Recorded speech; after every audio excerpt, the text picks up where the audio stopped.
They showered you with compliments, gifts, and constant attention. They said you were their soulmate after 2 weeks. It felt like a fairy tale until it didn't. Suddenly, the person who couldn't get enough of you became cold, critical, or controlling. If this sounds familiar, you were love-bombed. And here's the disturbing truth. It's not just about intense affection. It's a psychological manipulation tactic, and it works because it hijacks your brain's reward system. Let's break down the psychology so you never fall for it again. Love bombing is a term that originated in cult psychology, but is now widely used to describe a pattern in toxic relationships. It's the practice of overwhelming someone with affection, attention, and flattery early in a relationship, not out of genuine emotion, but as a tool to gain control.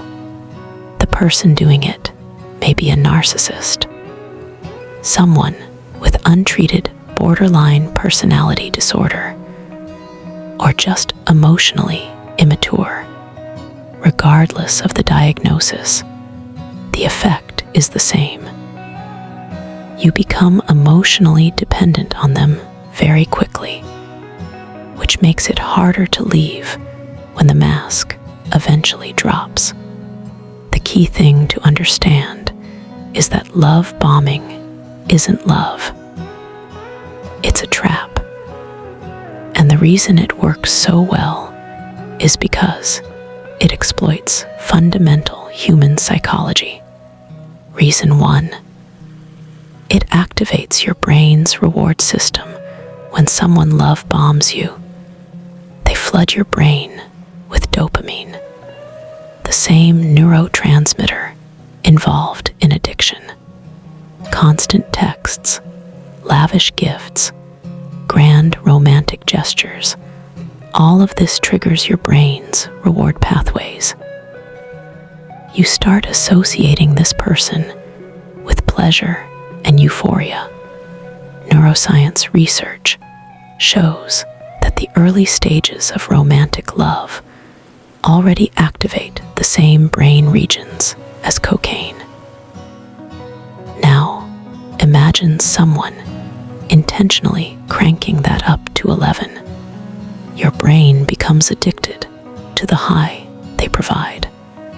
This is why, when the love bombing stops and they withdraw, you feel actual withdrawal symptoms, anxiety, obsessive thinking, desperation to get the feeling back. You're not weak. Your brain was chemically manipulated. Love bombers know, either consciously or instinctively, that by creating this intense high, they make you dependent on them for emotional regulation. Reason 2. It exploits your need for validation. Love bombers are masters at identifying your insecurities and showering you with exactly the validation you've been craving. Do you struggle with feeling unseen? They'll tell you that you're the most fascinating person they've ever met. Do you doubt your attractiveness? They'll worship your appearance. Do you fear being unlovable? They'll insist you're their soulmate. This isn't accidental. They're mirroring what you need to hear. Psychologically, this creates what's called the idealization phase. You're put on a pedestal, and when someone reflects back to you an idealized version of yourself, it feels intoxicating. But here's the trap. Because the validation is so extreme and comes so quickly, you don't have time to build genuine self-worth. Instead, you become reliant on them to feel good about yourself. when they inevitably devalue you later. You'll do anything to get back to that idealized version of yourself they once reflected. Reason 3. It creates a false sense of intimacy. Real intimacy takes time. It's built through shared experiences, vulnerability, conflict resolution, and trust earned over months or years. Love bombing shortcuts all of that. The person overshares deeply personal information, right away trauma, fears, dreams. They push for you to do the same. They talk about the future prematurely. Moving in together, meeting your family, marriage, kids. This rapid escalation creates what psychologists call premature intimacy. Your brain interprets the intensity and depth of these conversations as a sign of a deep connection, even though you barely know this person. This is dangerous because it bypasses your natural defenses. Normally, you take time to evaluate if someone is trustworthy. But when they've made you feel like you've known them forever after 2 weeks, you stop questioning. You lower your guard. And that's exactly when the manipulation begins.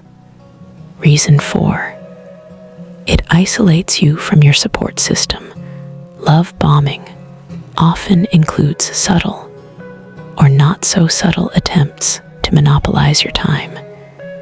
They want to see you constantly. They text you nonstop. They might express jealousy or discomfort when you spend time with friends or family, framing it as, "I just love you so much. I want all your time." At first, this feels romantic, but it's actually a control tactic. By consuming your time and energy, they isolate you from the people who might notice red flags and warn you.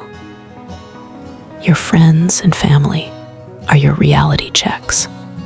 If they're kept at a distance, you're more vulnerable to manipulation. And because the love bombing phase feels so good, you might even willingly pull away from others, thinking, "I've finally found the one.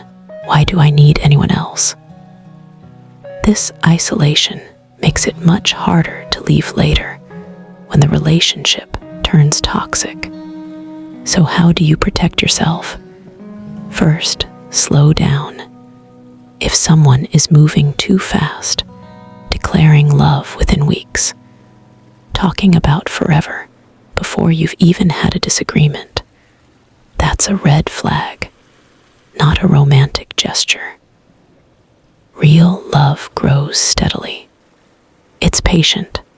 It respects boundaries. Second, trust your gut. If something feels too good to be true, it probably is. And third, maintain your connections. Keep seeing your friends. Talk to people you trust about the relationship.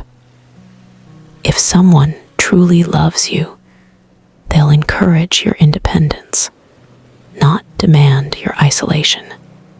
Love bombing isn't about you being special. It's about you being targeted.